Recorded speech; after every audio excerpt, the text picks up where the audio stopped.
So Yonatan is an Israeli living in Newton, Massachusetts. He grew up originally kibbutz Ayalon, Alonim. Alonim, Alonim. Alonim. How long have you been in the States? Since October 1981, so a very long time. Very long time. So I see you're wearing a shirt. You can even stand up and show it for a minute, called Save Israel's Democracy. What does it say underneath in red? Nothing, just Oh, a red line, okay. emphasis.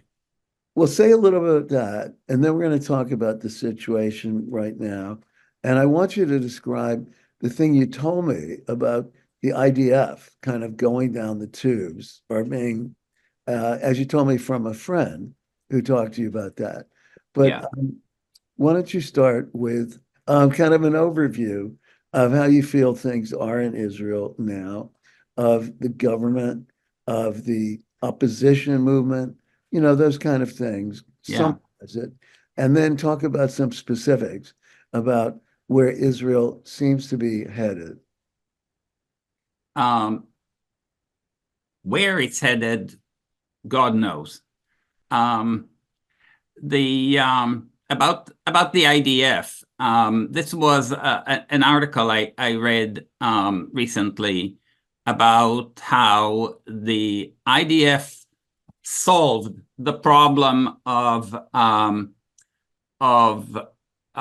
reluctance in the general Jewish population to support the settlers by shifting people into different units, placing more of the population segments that are reluctant, which generally tend to be the better educated ones and the more affluent ones, in different sets of units from the ones that are actually doing the policing and the security operations in Judea and Samaria, otherwise known as the West Bank, depending on whom you're talking to. Right.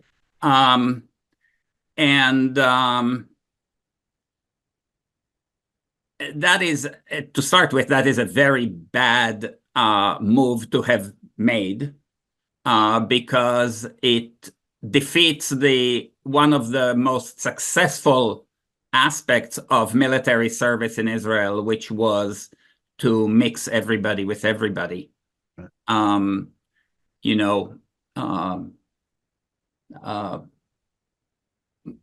The unit I commanded, which was tiny, it was 5 people, had a guy from the slums of Tel Aviv, and a guy from a totally middle-class family in Yokneam, a guy from Amka, which is a moshav, and myself from a kibbutz. Right. Quite a mix. Yes. What part of what unit overall of the IDF was it?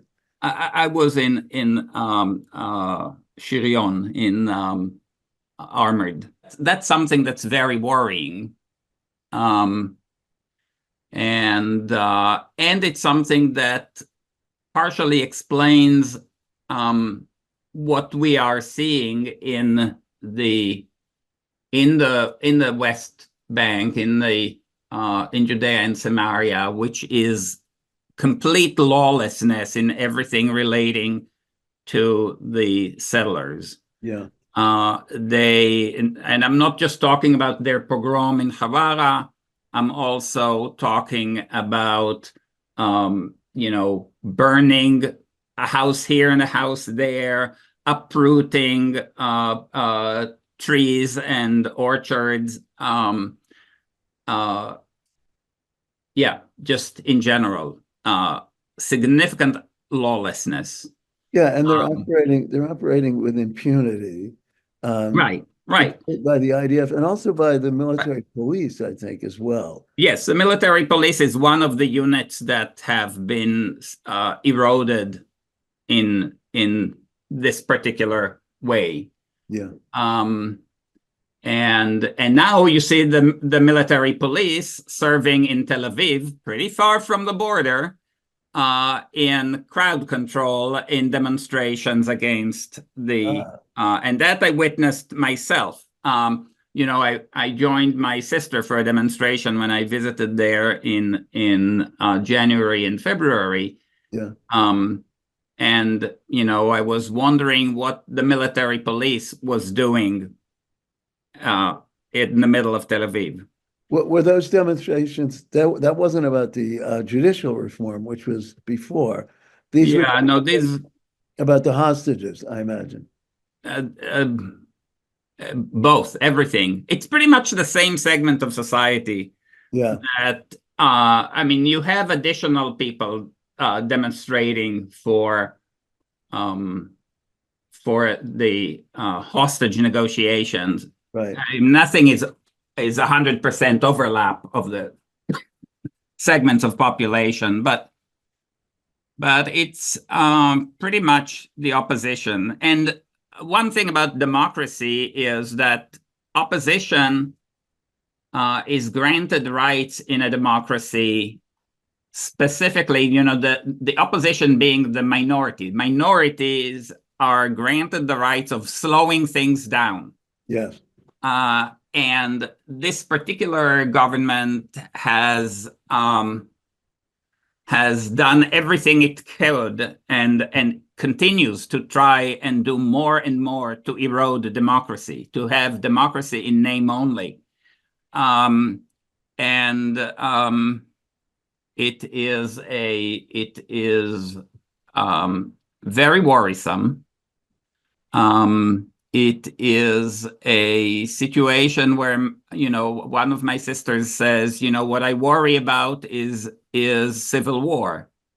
Yeah. I was and that is a serious worry, considering where this government is going. I mean, the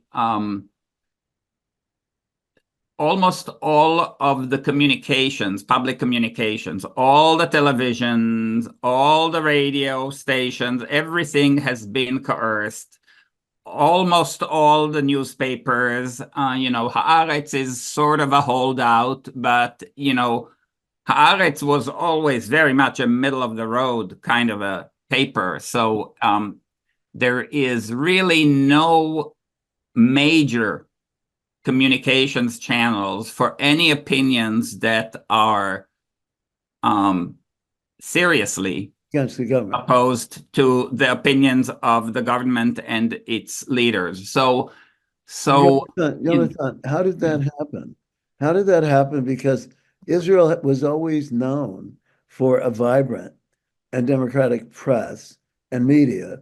It has probably more foreign correspondence than almost anywhere in the world. And you've told me, and other people have told me, that Israelis, unless I guess they plug into international news like BBC and so forth, have been very under-informed or ill-informed about what actually is going on in Gaza. Is that true? About what's going on in Gaza, I don't know that they are particularly ill-informed. I mean, everybody has direct connections to someone who's serving, and they can hear direct stories. That is not where they are ill-informed. But yes, how does it happen? It happens slowly. It happens nomination by nomination to various boards of supervision. You have the same ruling coalition for 27 years.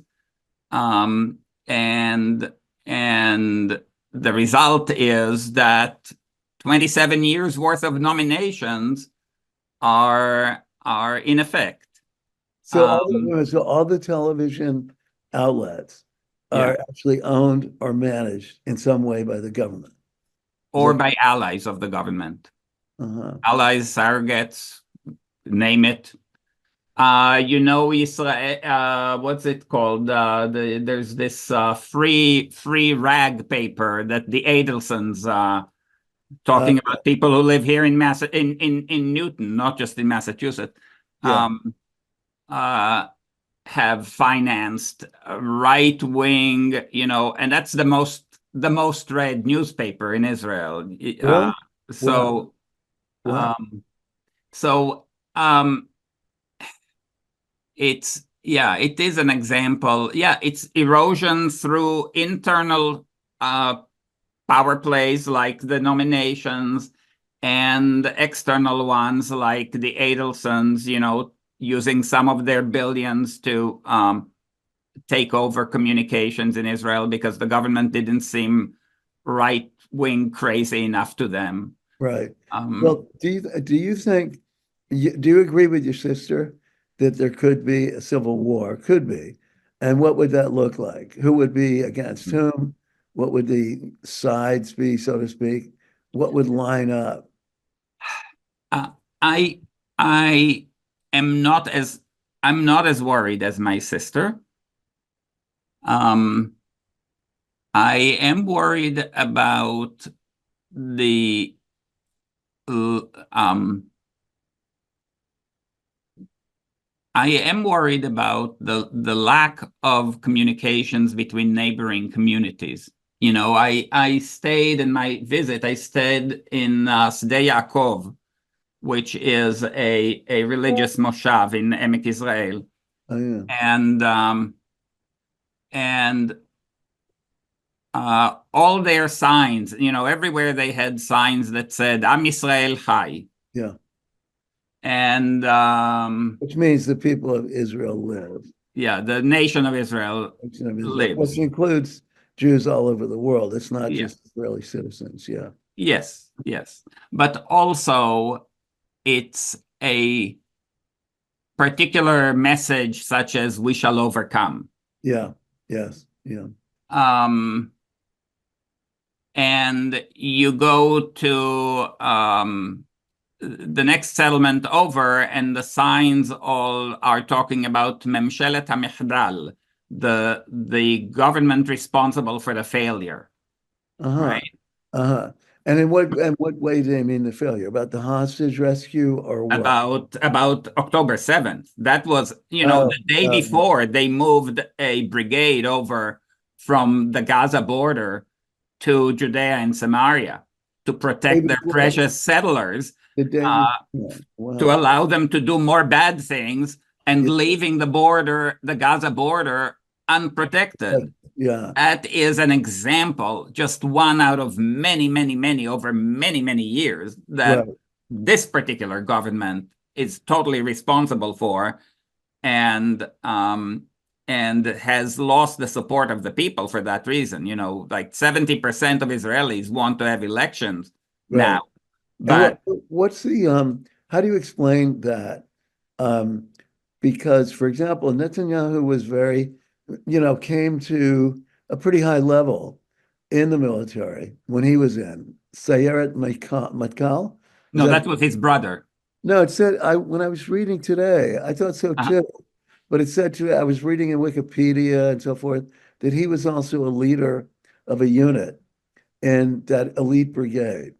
mm, And I yeah, I didn't, don't know about that. okay, but he Yeah. knows about military stuff. How could he be so ridiculously ill-prepared, bad intelligence, bad security, probably the worst ever, right, in Israel? Uh, there was definitely a break in the um, there was definitely a break in the information that he was receiving, the Intelligence. Yeah, intelligence. yeah. But there was a much more significant break in the openness to the intelligence that there was. Oh, being There big leagues? was, You mean yeah, being leagues? And who ended up getting, okay, who ended up getting those leaks? it's not that there were leaks. It's the I'm not talking about leaks. I'm talking about receptiveness to the information you actually get. Oh, I see. And that receptiveness in the kind of governing that Netanyahu has been doing means that a lot of information was probably filtered lower down because people knew that he would not be receptive to it. Wow. Now He that's was so unreceptive to the information that Gallant gave him that he fired him. And that's a senior minister in his government said the situation, the erosion of democracy that is so unwelcome by the people is eroding our security. right. And for saying that, he fired him. Never mind, he rescinded that firing after 600,000 people came out to the street. Now, in a country where the Jewish population is about 7 million, that is almost 10%. That is a very, very, very high percentage of the population. Now, if there was a demonstration in the US of, 30 million people, somebody would respond. Were people protesting in favor of Gallant? Yeah, they were protesting against the firing of Gallant. Yeah, Yes. but why? I mean, isn't he on the same page? Isn't he on the Because same page as Netanyahu politically or not? he is de facto a Netanyahu supporter. Yeah. What he might say to friends in rooms within rooms, who knows? Oh, yeah. But he's de facto part of the 64-member coalition that's holding up the Netanyahu government. Okay. Yeah. And so he is very much a member responsible for this. He must have been in the chain of command for moving the brigade from the Gaza border. Yeah. He is responsible for a lot of bad things, Gallant. Yeah. But well, he was also trying to do his job, and he was being fired for that, for trying to do his job. So when you have that level of unwillingness to receive certain information, that you would fire a senior minister from the government for giving you a summary of that information, then how likely are you to receive that information from lower echelons? Yeah. Yeah. So the unwillingness to receive information, even intelligence information, in secret, it would affect what you would actually hear. So the personality of Netanyahu and his self-absorption and his carelessness in the management of the state and his responsibility to the state are very thoroughly demonstrated in that intelligence failure. And you can't blame. I mean, I'm sure there were things missed by lower echelons, but by the time you aggregate things and bring them up to the top, the amount that was not known or had no indication of was very likely insignificant. It was the reluctance of the higher echelons to look at that information that suppressed it. And if you apply that, 3-4 levels down, not just from the prime minister to the minister, but from the minister to the next echelons down to the next echelons down, by that time, the information that actually filters to the top is skewed. And the rot started very much at the top. And wouldn't people say, and people in the intelligence world would be outraged by this, because Israeli intelligence has been known to be top level. Yeah. The Mossad, Shin Bet, and so forth. Wouldn't they be currently, or since that happened, outraged about Netanyahu's negligence and narcissism, as you were saying? Mm-hmm. Would they be outraged enough to come forward?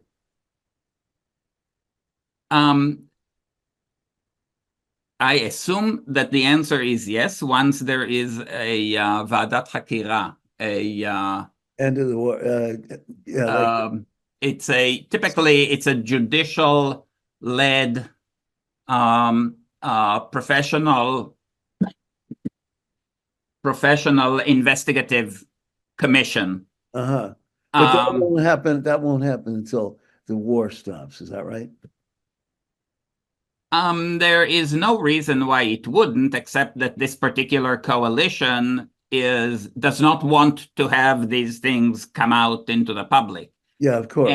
And these commissions often have very high security clearance, and the people who would testify there, even those who are not to be exposed to the public, would testify. Their testimony would be recorded, would be evaluated by the commission, and would be reflected in its conclusions, Yeah. even if there's no attribution of any, even if there are no quotes and no attribution of anything. Those commissions are very highly regarded in Israel. Okay. They've been, I haven't lived in Israel now for many years, Yeah. and erosion, the expression is power corrupts, absolute power corrupts absolutely. Yeah. Yeah. The fact that Netanyahu has been in power almost with one minor break for Yeah. 27 years That's amazing. means that he is absolutely corrupt and corrupted absolutely, Yeah. and that rot is spreading far and wide.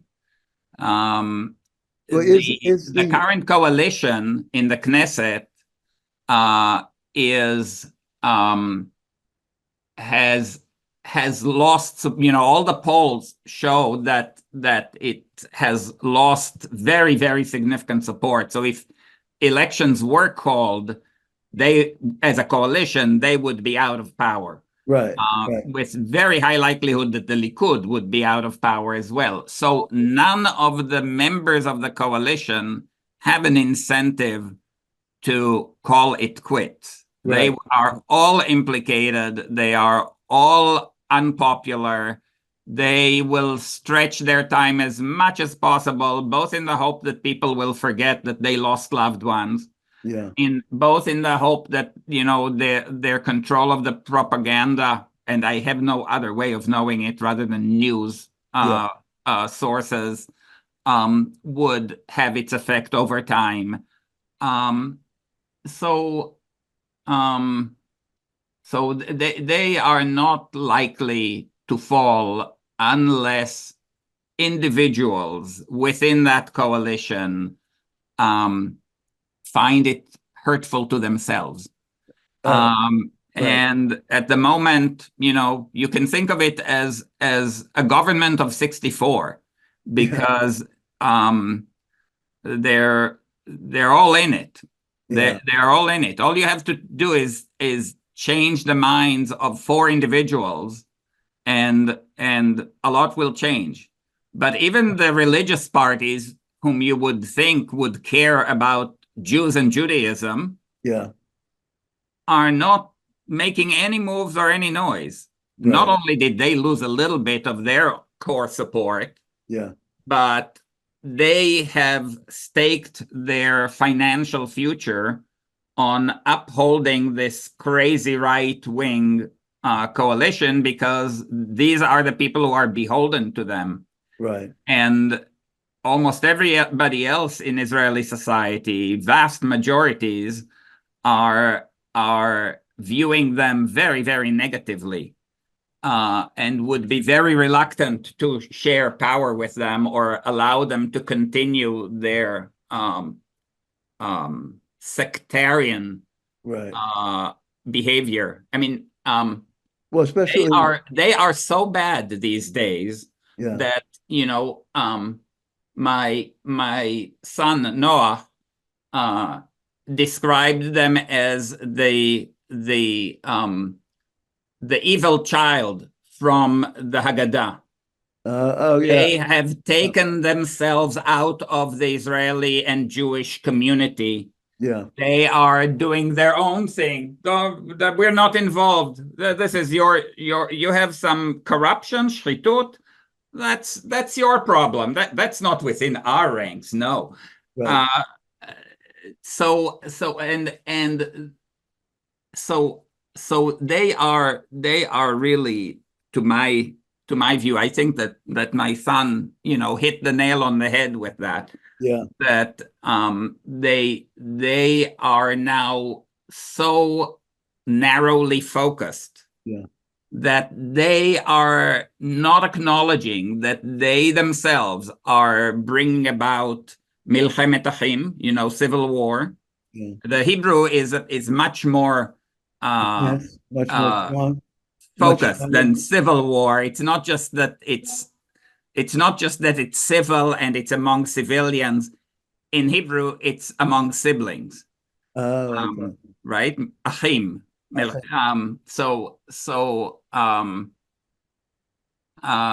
are,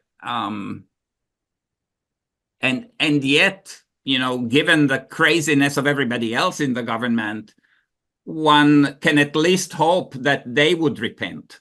Yeah. Yeah. At least repenting is in their vocabulary, in their religious vocabulary. Yeah. So well, let me ask you an there's important. hope. Do you think, and nobody I think has talked about this. So Yonatan Netanyahu, as we know, was the older brother of Benjamin. He was the hero in this famous rescue of hostages being held at Entebbe Airport in Uganda in 1976. And he was the only one of the rescuers of the military who created the most amazing operation. There were all those films made about it. He was the only one killed. So the question is, he's an older brother. Has there ever been a discussion about jealousy or envy or sort of feeling inferior and having to prove something by Benjamin Netanyahu? I don't know of any. I mean, there have been sob stories about his needing to let his parents know when the news came to him first. And, I can feel some empathy, but he used his connection to his brother. He milked it for all it was worth. Yeah. Well, I don't mean empathy. I mean sort of a distorted personality type, because we've talked about the narcissism, and I call him Trump 2.0. That's my name for Netanyahu, that he really resembles Trump in terms of personality disorders. And, and I'm a psychologist. Mm-hmm. The difference, of course, is much, much more intelligent than Trump, and he's much more forceful and focused leader. But he's got so many of the same psychological characteristics. So I've wondered if some of it comes out of that envy or whatever competition with the older brother for the recognition by parents or the society or whatever. Well, you're smiling. So nobody's talked about, You can ask me about Ariel Sharon, whom I've met, but I have never met Benjamin Netanyahu. I have no idea. Okay. I'm in language. I'm not in psychology, so I can't apply the DSM to his public behavior either. So but I mean, nobody speculated on that at some point. Journalists or intellectuals speculated on that potential as far as... I'm sure people have. I try to stay away from this sort of speculation. I try to look at what I actually know. Yeah. What I actually know is that he's been exceedingly irresponsible and exceedingly focused on staying out of jail, to the detriment of the democracy in Israel, to the detriment of the security of Israeli citizens, to the, including the deal with the Tzolelot, submarines, all the various Units. Areas, yeah. yeah, I think one has to be one has to be to have some personality disorders to go into politics to begin with. Unfortunately, Right. you either have to have a need to take care of something that is extremely important to you, Yeah. and then the personality disorder, so to speak, is being a one-track mind. Something is so urgent and important to you that everything else falls to the side. Or you need to be willing to put up with an awful lot of people, all of whom are upset most of the time, With you. Yeah. because otherwise they wouldn't bother talking to you. Right. And Well, listen, we've got to end on that note, yeah. but it's been really good talking to you. And I've really welcomed you to come on. Chutzpah Soul. Thank you so much.